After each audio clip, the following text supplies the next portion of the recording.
Crank up that exhaust, folks, because the Skyraider is coming to town.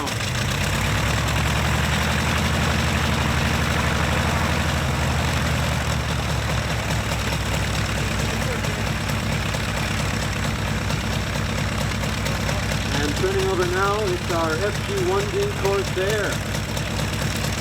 This is John Mazza at the controls of our Skyraider today.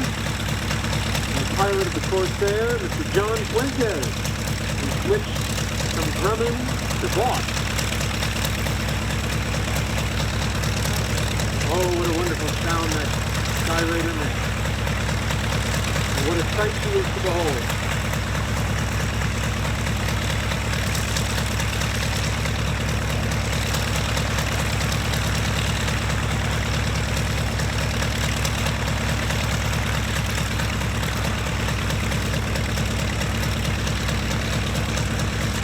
We should point out, although the Argus Pulse Jet demo will be at 4:30, this will be the last segment of our formal flight program for today. Activities, of course, continuing until 5 o'clock. So we encourage you to stick around, and again, fleet in service with the United States Navy and the United States Air Force. Those wings unfolding now, a great ballet of hydraulics and machinery.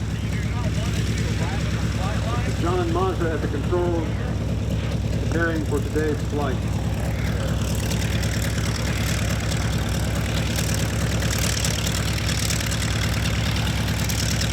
The Skyraider's original designation, D2, originally intended as a dive bomber and a torpedo after, although they were operated from Essex-class boats, and you could expect to find Skyraiders flying off the decks of Parasol-class carriers. Believe it or not, all the Parasol boats today are gone, cut up for razor blades. They are no more. You can still see the Midway in San Diego Harbor, preserved as a museum, much modified from her original form, but it's still the USS Midway, and it would have been claimed like the Corsair and the Skyraider that operated from her flight decks, as well as the decks of Essex boats like the Yorktown, the Intrepid, and the Lexington. Rolling out from our ramp, here goes Mr. John Mazza, controls of our Skyraider, the AD-4. This is a single-seat aircraft. But look at how large it is in comparison to the other single-seaters we've seen so far. And there's a reason which we'll get to momentarily. Wonderful drop tanks underneath. Note the enormous brake, the air brake on either side of the fuselage. And this, you might say, has a party piece which may or may not be demonstrated in the course of our flight today. Following close behind with her party piece in full view, those lovely gull wings of the Vought Corsair.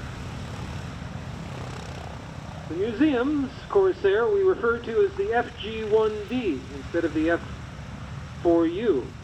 Much like the Wildcat and the difference between the F4F and the FM2, the distinctions are few.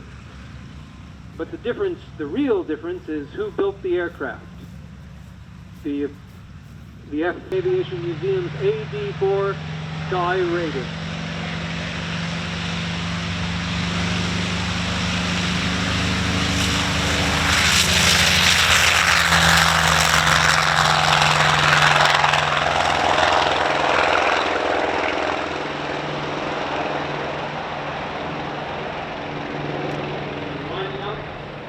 Fuentes on the roll in the Corsair.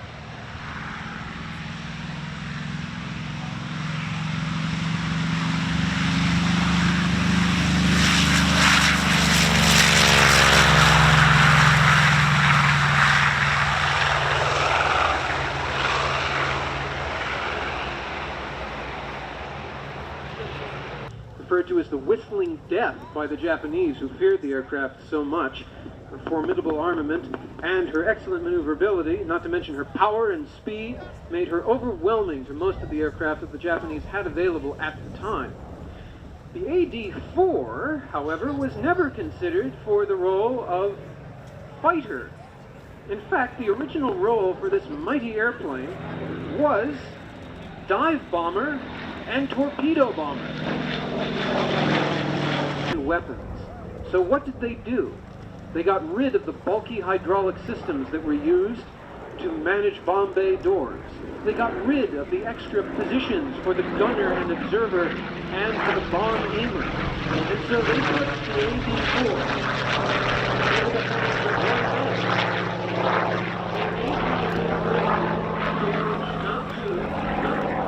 not 10, but up to 14,000 pounds of ordnance into the sky with a pound. This is staggering.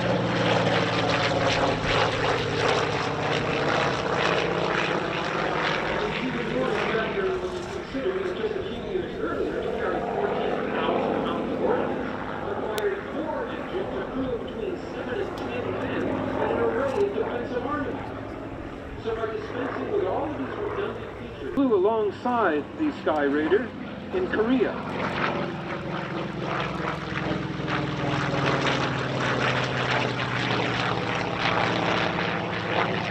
The strength of the Gull wing was suitable for use in ground attack aircraft, and therefore they retained its heavy armament of the fighter, and therefore was useful not only in terms of deploying weapons against ground targets such as bombs and rockets, but also using its guns not only to defend itself, but to attack targets of opportunity on the ground. The Corsair's Gull wing was no accident to fold the wings to make it more compact in the hangar decks. We mentioned earlier that the Supermarine Spitfire, probably one of the most beautiful airplanes to come out of the Second World War. I think that we can count the Corsair among them as well.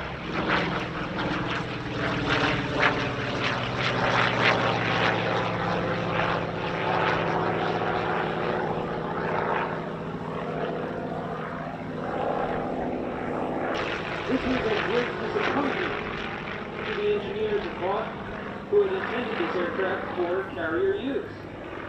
As I said, the British undertook their own research to determine an appropriate course of action, and with pilots like Eric Brown and others who determined the best.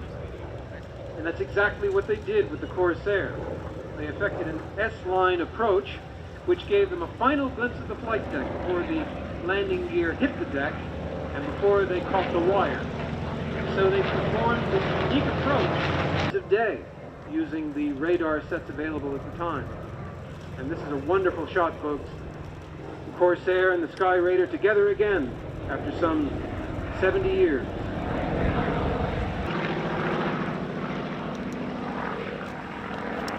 The museum's home Corsair was produced near the end of the war in May 1945 and was delivered to the United States Navy 3 months after. Unfortunately, there's not much in the way of information on its precise record of service. We do know that it was kept in excellent condition during its 13 years of active duty. It's believed to have been stationed at one point with the New York Naval Air Reserve Squadron in 1956. It was stricken from Navy records and placed in storage, and was ultimately purchased in 1964 by a family who intended to give it to their son. Now that's kind of like going out and buying your 16-year-old child a Porsche 911 Turbo for their first car. Needless to say, it passed through several owners over the years, and was at one time, I believe, demonstrated at the Reno Air Races, although not actually competing at that contest.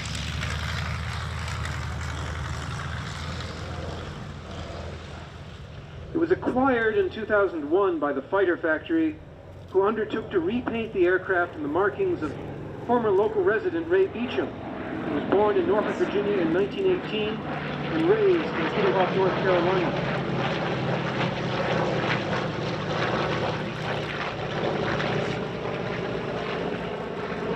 Beecham was assigned to the F-17 Fighter Squadron in 1943 and sailed aboard the USS Goodyear. Famous skull and crossbones adorned the nose of the Corsairs of his squadron. Infamous raids on the hydroelectric power dams in the Ruhr River Valley in Germany.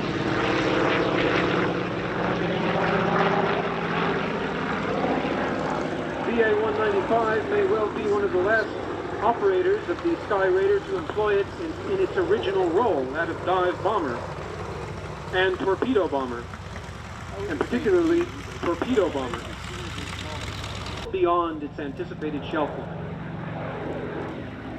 Much like the PBY-5A Catalina,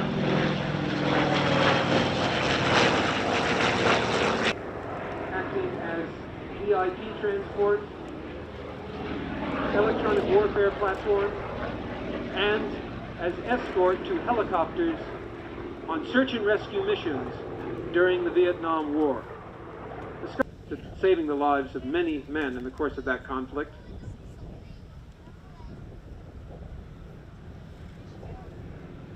We also would say that the Skyraider pilots paid a very heavy price for serving in that role, as most of the ADs that were downed during the Vietnam War, in fact, succumbed to ground fire. Not succumbing, and hopefully never succumbing, here comes Mr. John Mazza in our Corsair. A round of applause, please. That's Mr. John Fuentes. A round of applause, please, for Mr. John Fuentes. Were worn out by the end of the Vietnam War and passed on, and are no longer with us. We should mention, however, that the abbreviated service, having entered service with the United States Navy so late in the game, that our Corsair still to this day is actually one of the lowest hour airframes of its type, and is an excellent example of the Corsair preserved in flight-worthy condition. Gear down, those massive flaps down, of course, for a carrier landing. No wire to be caught today, but Mr. John Mazza bringing in our AD-4 on final approach. The Able Dog touching down at the Military Aviation Museum on the 19th of June, 2021. A round of applause, please, to Mr. John Mazza for that Skyraider.